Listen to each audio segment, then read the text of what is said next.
is Aanya Chavda, grade 2 from Nalanda International School.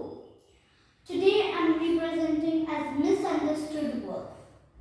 Aaaaaaaaaaaaoooooooooo! Thank you to all those who have listened to my side of the story.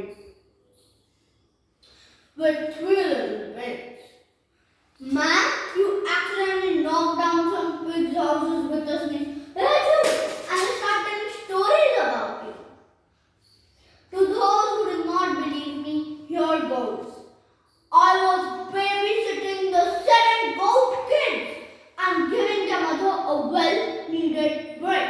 You have kids, you know what I'm talking about. When a kangaroo puts babies in their tummy, no one says a word.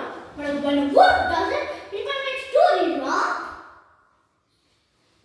Instead of thank you, she put raw